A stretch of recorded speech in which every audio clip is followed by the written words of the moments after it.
Hello everyone, welcome back to my channel. I hope তোমরা সবাই ভালো আছো। চলে এসেছি আজকে একটা নতুন ভিডিও নিয়ে। সো আজকের ভিডিওটা দেখো 28 মার্চ ডেট দেওয়া আছে, ঠিক আছে? কিন্তু আজকে কিন্তু 28 মার্চ নয়। তোমরা জানো কর্মসংস্থান পত্রিকা এক সপ্তাহ আগে করে ডেট দেওয়া থাকে। আর এই পত্রিকার ভিডিওটা আমি করি, ঠিক আছে? কারণ আমি মেনলি এটা দেখি যে WBCS পরীক্ষা সম্পর্কে কী খবর বেরিয়েছে। তো আজকে ফ্রন্ট পেজে কী আছে দেখে নিই। 10,000 ছেলেমেয়ে নার্সিং ANM বা জিএনএম কোর্সে ভর্তি। এটা হচ্ছে পশ্চিমবঙ্গ সরকারের স্বাস্থ্য পরিবার কল্যাণ বিভাগের অধীন রাজ্যের বিভিন্ন নার্সিং স্কুলে প্রায় 10,000 সিটে অক্সিলিয়ারি নার্সিং অ্যান্ড মিডওয়ারি মানে ANM আর জেনারেল নার্সিং অ্যান্ড মিডওয়ারি নয়, এটা মনে হয় মিডওয়াইফারি জিএনএম কোর্সে ভর্তির এন্ট্রান্স পরীক্ষা দরখাস্ত নেওয়া কিন্তু শুরু হয়ে গেছে, ঠিক আছে? আচ্ছা, আর হচ্ছে প্রার্থী যেটা বাছাই করবে সেটা হচ্ছে মেধা তালিকা তৈরি হবে, এটা এন্ট্রান্স টেস্টে সফল হলে। আর তারপর কাউন্সিলিংয়ের মাধ্যমে সরকারি বেসরকারি কলেজে ভর্তির সুযোগ পাবেন। প্রার্থী বাছাই করবে কারা? Paschimbanga joint entrance board WBJE, ঠিক আছে? আচ্ছা, এবার বলি রাজ্যের এতটি কোম্পানিতে ডিজাইনার ও ওয়েব ডিজাইনার কোর্সে এটা শুরু হয়েছে। আচ্ছা, এই দিকে দেখো staff selection commission CGL JE face XIB CHSL steno MTS CAPF constable GD পরীক্ষার মাধ্যমে এবছরই 1.5 লাখ শূন্যপদ পূরণ করবে। এটা কিন্তু খুব একটা ভালো খবর। তো স্টাফ সিলেকশন কমিশনের মাধ্যমে কেন্দ্রীয় সরকারের বিভিন্ন পদে সারা বছরই কয়েক হাজার ছেলেমেয়ে নেওয়া হয়। মাধ্যমিক থেকে গ্র্যাজুয়েট পর্যন্ত যোগ্যতা পর্যন্ত 2026 সালে যে পরীক্ষার জন্য দরখাস্ত নেওয়া হবে তা দেওয়া হলো। আর কোন পদের জন্য কবে থেকে দরখাস্ত নেওয়া শুরু হবে, দরখাস্ত জমা দেওয়ার শেষ তারিখ কবে হবে ইত্যাদি তথ্য কিন্তু এখানে দেওয়া আছে। যেমন কম্বাইন্ড গ্র্যাজুয়েট লেভেল এটা দেওয়া আছে। এটা কিন্তু তোমরা করো, ঠিক আছে? যারা যারা মনে করছো দেবে, কারণ যা WBCS এর এখন হাল, তো আমার মনে হয় এইসব চাকরি পরীক্ষাগুলো দেওয়াটা ভালো।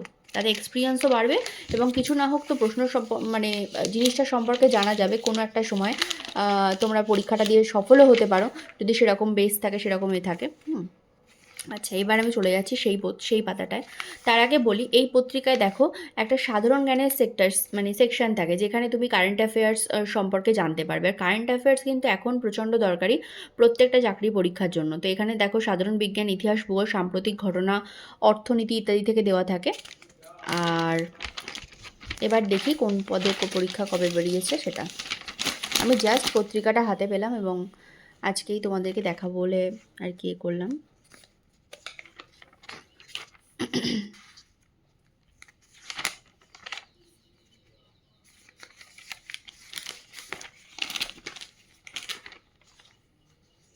এখানে রেলের গ্রুপ ডি দেখো একটা সুন্দর প্র্যাকটিস সেট তৈরি করা আছে। তোমরা চাইলে এখান থেকে যারা রেলের গ্রুপ ডি পরীক্ষা দেবে তারা কিন্তু দিতে পারো। এখানে সেটটা তৈরি করে দেওয়া আছে, ঠিক আছে? চলে এসছে সেই পদ, এই যে এখানেও একটা সেট তৈরি করে দেওয়া আছে। পিএসসি দেখো WBCS নিয়ে কী লিখেছে। 2024 সালে WBCS পরীক্ষার প্রিলিমিনারি পরীক্ষার কবে হবে? এবছর পরীক্ষার তারিখ ঠিক হয়নি, তবে জুন জুলাই মাস নাগাদ পরীক্ষা হওয়ার সম্ভাবনা আছে। এটা কিন্তু একটা ইম্পর্টেন্ট ব্যাপার। পিএসসি বলছে জুন জুলাই মাসে নাকি পরীক্ষা হতে পারে, মানে পিএসসির তরফ থেকে।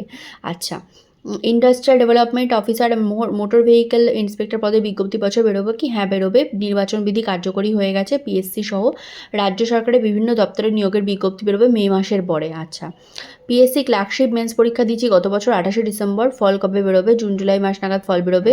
পিএসসির মাধ্যমে ফরেন্সিক সায়েন্স ল্যাবরেটরিতে ইন্টারভিউ দিয়েছিলাম, চূড়ান্ত ফল বেরিয়েছে কি? হ্যাঁ, চূড়ান্ত ফল বেরিয়েছে। 22টি শূন্যপদের জন্য 22 জন প্রার্থী চূড়ান্ত তালিকায় নাম আছে। 2022 সালের West Bengal audit and account service পরীক্ষা চূড়ান্ত ফল বেরিয়েছে কি? হ্যাঁ বেরিয়েছে।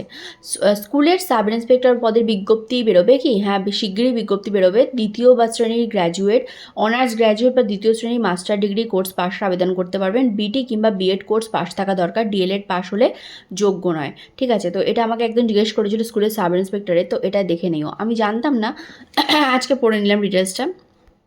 আচ্ছা, রেলের চাকরি দেখো, রেলের টেকনিশিয়ান পদের বেলায় প্রতিবন্ধীদের বয়সে ছাড় সেটা বেরিয়েছে। আচ্ছা, এখানে লোকো পাইলট পদে এতজন ছেলেমেয়ে নেওয়ার সংক্ষিপ্ত বিজ্ঞপ্তি বেরিয়েছে। অনলাইনে দরখাস্ত নেওয়া শুরু হবে 15ই মে থেকে 14ই জুন পর্যন্ত। পুরো ডিটেলসটা এখানে পড়ে নিতে পারবে, কারা কারা যোগ্য, কারা পরীক্ষাটা দিতে পারবে। আচ্ছা, পুলিশে চাকরি দেখো, এবছর পুলিশে কলকাতা পুলিশ, পশ্চিমবঙ্গ পুলিশের কনস্টেবল সাব ইন্সপেক্টর পদে নতুন বিজ্ঞপ্তি বেরোবে কি? হ্যাঁ বেরোবে।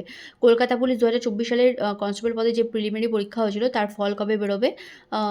কবে ফল বেরোবে তা ঠিক হয়নি। ফল তাড়াতাড়ি বের করার জন্য পরীক্ষার্থীরা পশ্চিমবঙ্গ পুলিশ রিক্রুটমেন্ট বোর্ডের কাছে আবেদন জানিয়েছে।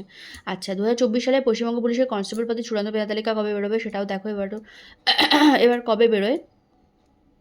চূড়ান্ত ফল বেরোনোর পালা, আর কবে ফল বেরোবে তা কিন্তু ঠিক হয়নি। আচ্ছা, 2023 সালে কলকাতা পুলিশের সাব ইন্সপেক্টর পদে আর 2024 সালে পশ্চিমবঙ্গ সাব ইন্সপেক্টর পদে মেন্স পরীক্ষার ফল কি বেরিয়েছে? না, এখনও ফল বেরায়নি। আচ্ছা, স্কুল সার্ভিসের গ্রুপ ডি পদে দরখাস্তে প্রতিবন্ধী ক্যাটাগরি উল্লেখ করতে ভুলে গেছি, এখন প্রতিবন্ধী ক্যাটাগরি হিসাবে ওই দরখাস্তে প্রতিবন্ধী ক্যাটাগরি উল্লেখ করতে পারি কি? লেখা আছে না। আচ্ছা, 25-27 শিক্ষাবর্ষে বিএড কোর্সে পাঠরত আপার প্রাইমারি টেটে দরখাস্ত করতে পারবো? হ্যাঁ, পারবেন। আচ্ছা, যুবসাথী সম্পর্কেও লোকে জিজ্ঞেস করেছে, মানে আমার সত্যিই ভাবতে খারাপ লাগছে। মানে প্রকল্পের জন্য দরখাস্ত করতে পারবে, আর নতুন করে দরখাস্ত নেওয়া হবে কি? লেখা আছে আপাতত নতুন করে দরখাস্ত নেওয়া হবে না। আমাদের রাজ্যে চাকরি নেই শুধুমাত্র এই ভাতাটার জন্য। যদিও এই ভিডিওটা আমি মানে পাবলিকেই পোস্ট করব, সবাই তোমরা দেখবে, তোমাদের মতামতগুলোও জানিও। এবং এখানে দেখো, এই কেন্দ্রীয় সরকারের পদে তোমরা দরখাস্ত করতে পারবে, এখানে এখনও দেওয়া আছে, এটা একটা স্ক্রিনশট নিয়ে নিও। আর এখানে কোন পরীক্ষা কবে হবে সেটা দেওয়া আছে।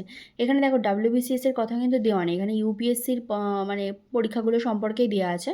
আর একটা কথা বলবো, WBCS পরীক্ষা কিন্তু সত্যি যদি হয় তাহলে জুন মাসে কিন্তু হতে পারে, বা মে 31 মেও কিন্তু হতে পারে, বা 7 জুন, যেটা আমারও মনে হচ্ছে এই দুটো ডেটের মধ্যে নিলে কিন্তু কোনো সমস্যা নেই। এখন জানি না নেবে কি না, যদি নেয় তাহলে সেটা আগে থেকে জানিয়ে দিলে ছেলে মানে সবাই অ্যাসপিরেন্ট একটু ভালো করে পড়াশোনাটা করতে পারে অন্তত। আচ্ছা, নেক্সট ভিডিওতে তোমাদের একটা ইংলিশের ব্যাচ সম্পর্কে এবং জিএসের ব্যাচ সম্পর্কে আরেকটু ডিটেলসে আপডেট দেবো। খুব শীঘ্রই ভিডিওটা আসবে, পরপর ভিডিওগুলোই যাবে। তো দেখা হচ্ছে নেক্সট ভিডিওতে, ততক্ষণ অবধি সবাই ভালো থেকো, সুস্থ থেকো, সাবধানে থেকো। Thank you.